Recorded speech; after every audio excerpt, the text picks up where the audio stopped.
Assalamualaikum warahmatullahi wabarakatuh. Selamat siang, salam sejahtera buat kita semua. Teman-teman, pejuang pendidikan dimanapun Anda berada, apa kabar semua? Selamat berjumpa kembali dengan saya Yuda Setia Nugraha. Pada kesempatan kali ini kita akan mencoba memaparkan sebuah kajian materi pada salah satu mata kuliah pedagogi olahraga, di mana kajian ini adalah karakteristik guru aktif dan siswa belajar dilihat daripada sudut pandang pedagogi. Baiklah teman-teman pejuang pendidikan dimanapun Anda berada, kita awali dari pengertian pedagogi itu sendiri apa sih sebetulnya. Apabila dilihat dari segi istilah, menurut Yusuf pada tahun 2009 menyatakan bahwa pedagogi sendiri yaitu paidos atau anak, dan agogos yang berarti mengantar, membimbing ataupun memimpin. Dari dua istilah itulah maka timbul istilah baru yaitu pedagogos, kalau tidak salah pedagogos dan pedagog. Keduanya memiliki pengertian yang hampir serupa, yaitu sebutan untuk pelayan pada zaman Yunani kuno yang mengantarkan atau membimbing anak dari rumah ke sekolah. Sampai di sekolah anak dilepas.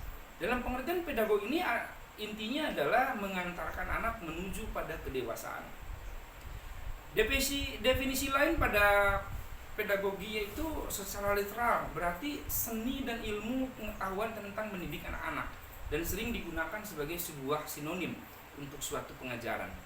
Secara lebih tepatnya, pedagogi mewujudkan pendidikan yang berfokus guru.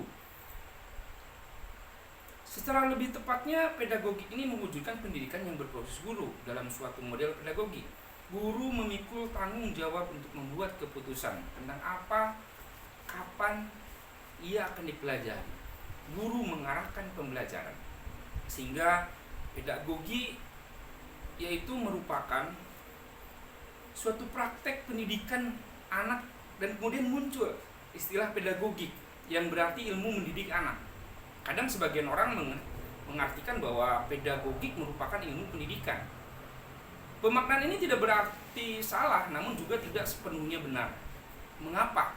Karena jika ditinjau dari makna pendidikan secara luas, makna pendidikan adalah hidup.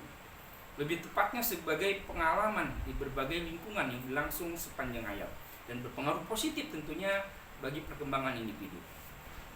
Dari pengertian itulah maka bisa dipahami ada beberapa tingkatan dalam pendidikan, sehingga menimbulkan cabang ilmu pendidikan yang dikembangkan para ahli, yaitu pendidikan pada anak yang disebut pedagogi, ilmu pendidikan bagi orang dewasa yang disebut andrologi, serta pendidikan bagi ilmu pendidikan manula yang disebut gerontologi. Maka bisa disimpulkan dari beberapa definisi di atas, dapat disimpulkan bahwa pedagogi adalah ilmu pengetahuan dalam mendidik, menyelidiki, merenungkan gejala-gejala perbuatan sehingga mengantarkan anak menuju pada kedewasaan melalui pemberian pengetahuan-pengetahuan. Makanya di sini akan timbul beberapa satu permasalahan, di mana tugas guru tidak hanya sebagai penyampai informasi kepada peserta didik, tapi harus menjadi fasilitator yang bertugas memberikan kemudahan belajar kepada peserta didiknya agar mereka dapat belajar dengan suasana yang menyenangkan, gembira, penuh semangat, nyaman, dan berani mengemukakan pendapat secara terbuka. Salah satu hal yang perlu dipahami guru untuk mengefektifkan proses pembelajaran adalah bahwa semua manusia atau peserta didik dilahirkan dengan rasa ingin tahu yang tidak pernah terpuaskan, dan mereka semua memiliki potensi untuk memenuhi rasa ingin tahunya. Pada diri anak kecenderungan untuk memerdekakan diri, sehingga menimbulkan kewajiban bagi pendidik untuk secara bertahap memberi kebebasan, dan pada akhirnya pendidik mengundurkan diri dari usaha memberi bantuan kepada anak. Dalam Undang-Undang Nomor 14 Tahun 2005 tentang guru dan dosen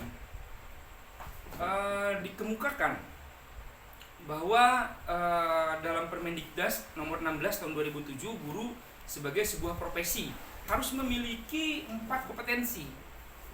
Yang pertama adalah kompetensi pedagogi, di mana kompetensi ini menyangkut kemampuan seorang guru yang dalam memahami karakteristik atau kemampuan yang dimiliki oleh murid melalui berbagai cara.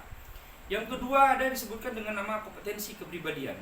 Kompetensi kepribadian ini adalah salah satu kemampuan personal yang harus dimiliki oleh guru profesional dengan cara mencerminkan kepribadian yang baik ya pada diri sendiri, bersikap bijaksana serta arif, bersikap dewasa, berwibawa, serta mempunyai akhlak mulia untuk menjadi saudi teladan ya yang baik. Yang ketiga ada yang dinamakan dengan kompetensi sosial. Kompetensi sosial adalah salah satu kompetensi yang harus dimiliki oleh seorang pendidik melalui cara yang baik dalam berkomunikasi tentunya dengan murid dan seluruh tenaga kependidikan yang berada di lingkungan sekolah tersebut. Yang keempat ada yang dinamakan dengan kompetensi profesional. Kompetensi profesional ini dimiliki oleh guru, salah satu unsur yang harus dimiliki ya oleh guru dengan cara menguasai materi pembelajaran secara luas dan mendalam. Beberapa guru menyampaikan permasalahannya tentang kurang atau ketidakmampuannya menguasai karakteristik pendidik yang dihadapi ketika melaksanakan pelajaran. Inilah yang tertimbul dari permasalahan-permasalahan di dalam pedagogi. Yang pertama adalah adanya kurangnya kemampuan dalam menguasai karakteristik peserta didik dari aspek moral, emosional. Yang kedua, kurangnya menguasai karakteristik peserta didik dari aspek sosiokultural. Ya, itu permasalahan yang timbul. Yang ketiga, ada yang disebut dengan kurangnya menguasai karakteristik peserta didik dari aspek fisik. Ya, setiap peserta didik memang lahir berbeda dan memiliki keunikan, tetapi tidak berbeda peserta didik ya, baik yang di sekolah negeri maupun swasta, mereka memiliki kelebihan dan kekurangan secara fisik.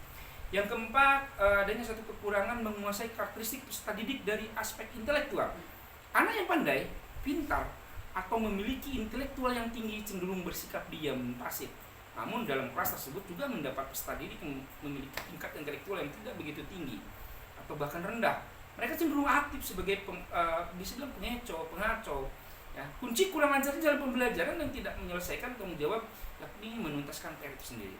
Yang kelima, kekurangan itu ada namanya kurangnya minat baca. Ya, peserta didik ternyata berdampak pada tingkat intelektual peserta didik itu sangat tinggi. Di dalam kurikulum 2013 ini pembelajaran bersifat pada peserta didik. Namun jika pengetahuan peserta didik sangat minim, maka pembelajaran kembali berpusat kepada guru.